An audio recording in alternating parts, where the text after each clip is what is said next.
Eu não posso viver desprezado para sempre. Eu não posso viver aqui abandonado para sempre. Senhor, por favor, lembre-se de mim quando entrares no seu reino. Jesus, ele viveu uma personalidade dupla. Ao mesmo tempo que ele era homem, ele era Deus. Quando ele disse que estava cansado, em outro momento ele disse: vinde a mim todos vós que estáis cansados e oprimidos, e eu vos aliviarei.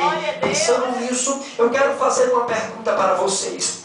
Será que o Senhor Jesus, ele sofre de amnésia? Será que Deus, ele tem capacidade de se esquecer de alguma pessoa? Sim ou não? Deus, ele não se esquece de nada. Deus, ele não se esquece de ninguém. Diga isso para a pessoa que está do seu lado. Deus não se esquece de nada. Deus, ele não sofre de amnésia. Então ele disse: lembra-te de mim quando entrares no teu reino. Como se dissesse: talvez o Senhor possa se esquecer de mim, talvez o Senhor também possa se esquecer de mim, mas Deus não se esquece de coisa alguma. Nesse momento eu te convido, por favor, venha para o capítulo 6 do livro de Gênesis, só com os ouvidos, não precisa folhear a Bíblia. Venha só com os ouvidos e imagine a situação em que estava vivendo o povo daquela época. A Bíblia diz que o Senhor Deus olhou para a terra e viu que os homens estavam vivendo na prática do pecado. Viu que o povo estava de forma abundante fazendo aquilo que não deveria fazer. Então o Senhor resolveu um dia inalar o cheiro que subia da terra. Deus olhou para a terra e inspirou o cheiro para ver o que é que estava subindo às suas narinas. E a Bíblia diz que o cheiro que chegou às narinas de Deus foi um cheiro de pecado, foi um cheiro de transgressão, cheiro de iniquidade. E Deus odeia esse cheiro. Deus, ele não gosta do cheiro do pecado. Foi quando ele olhou e viu que existia um justo na terra chamado Noé. Ele disse: Noé, o meu espírito não vai permanecer para sempre com o homem, porque o homem tem vivido de uma forma muito errada perante os meus olhos. Constrói para ti uma arca,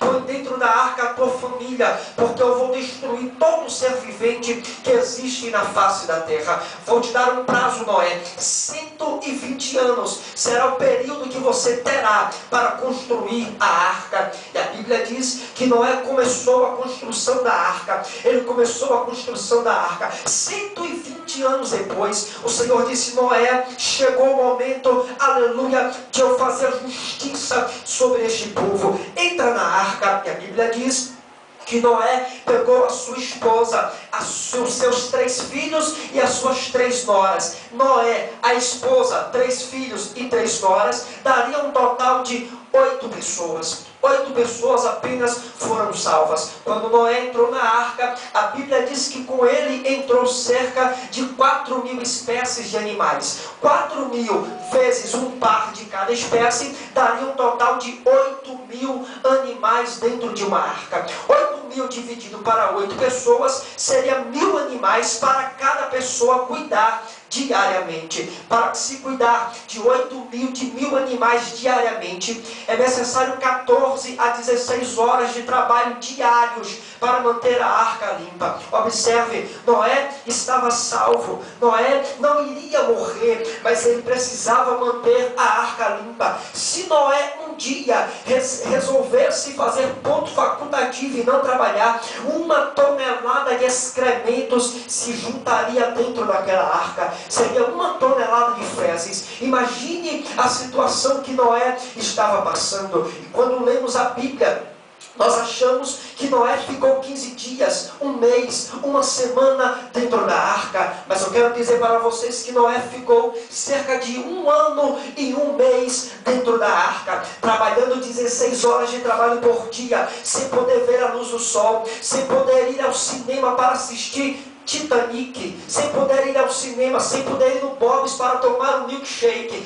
sem poder, aleluia, ir a alguma praça para espairar a sua cabeça. Noé, ele estava passando dias de aperto. Noé estava passando dias de dificuldade. Não era fácil. Ele estava salvo, estava, mas precisava pagar o preço, precisava manter a arca limpa. E aqui eu quero abrir um parênteses para dizer o seguinte: o selo de Deus para a salvação de Noé foi a arca, e ele teve que manter limpa. O selo de Deus para a nossa salvação é o Espírito que habita dentro de nós, e precisamos manter o nosso corpo limpo para o Espírito Santo habitar e sermos salvos um dia. Ei, você tem a responsabilidade. Jesus pagou o preço no Calvário e te deu a salvação de graça, mas precisa pagar o preço para manter o templo limpo, para manter a vida em santidade, para manter a vida em comunhão com Deus, para manter a vida íntegra perante, aleluia, os olhos do Senhor. E o que é que mancha a vida de uma pessoa a não ser o pecado? Quando o pecado vier contra a minha vida e contra a sua vida,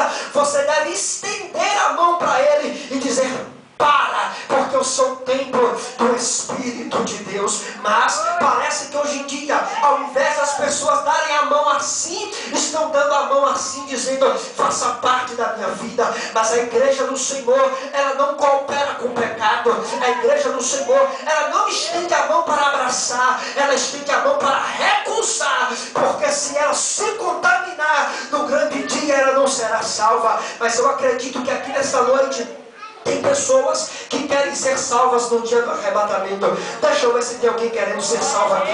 Deixa eu ver se tem alguém querendo manter a vida purificada, a vida limpa. Olhe para a pessoa que está do seu lado e diga: cuide do templo do Espírito Santo. Cuide do templo do Espírito Santo. Aleluia. Aleluia. Então, estava Noé trabalhando muito ali para manter a arca limpa. Mas a Bíblia diz no capítulo 8 do livro do Gênesis, que diz assim, ó: lembrou-se Deus de Noé. Aleluia, Jesus.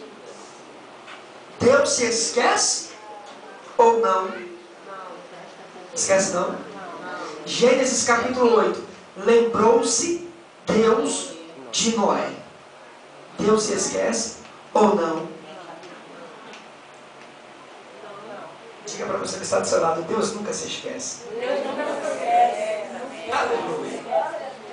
Para que possamos entender esse texto, irmãos, que diz: lembrou-se Deus de Noé, porque parece aqui que existe uma controvérsia, parece que existe aqui, aleluia, um engano da parte do escritor. Mas eu quero te dizer que se tem uma coisa que não falha, se tem uma coisa que não erra, uma coisa que é infalível, é a palavra de Deus. Se tem uma coisa que tem o poder de pegar o homem do pó e levantar ele, se tem uma coisa que tem poder de dar alegria no coração do triste, de dar força no coração do fraco, é a palavra de Deus. Ela é inerrante e ela é inefável. Então você me pergunta assim: Neidson, mas por que a Bíblia diz lembrou-se Deus de Noé? É porque o nosso português é muito pobre com relação à linguagem original que foi escrita, o hebraico. Para que possamos entender esse texto, precisamos ver a forma original como ela foi escrita. E no original está escrito assim, ó: naquele dia resolveu o Senhor mudar o cativeiro de Noé.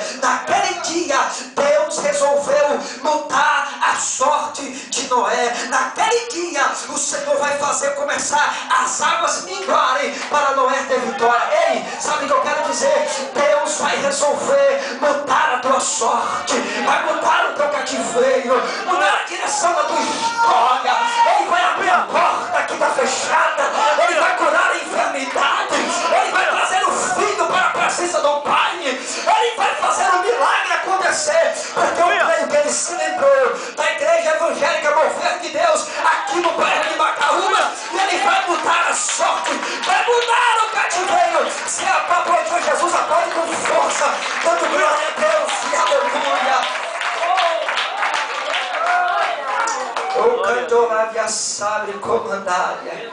Então, irmãos, eu observo na Bíblia que Deus se lembra do homem para fazer três coisas. Se eu tiver tempo, eu vou pregar sobre Deus que se lembra do homem para operar milagres. A primeira coisa que Deus se lembra do homem é para tirar ele do aperto, porque Noé estava passando aperto, mas Deus disse: eu vou tirar Noé do aperto. Ei, se tem alguém que não passa aperto na vida aqui, levante as duas mãos para cima e dê glória a Deus. Se tem alguém que não passa dificuldade aqui, abre a sua boca abençoada e diga um aleluia muito grande. Está vendo como a igreja fica muda? É porque todo mundo passa aperto, é porque todo mundo passa dificuldade, é porque todo mundo passa prova, é porque todo mundo passa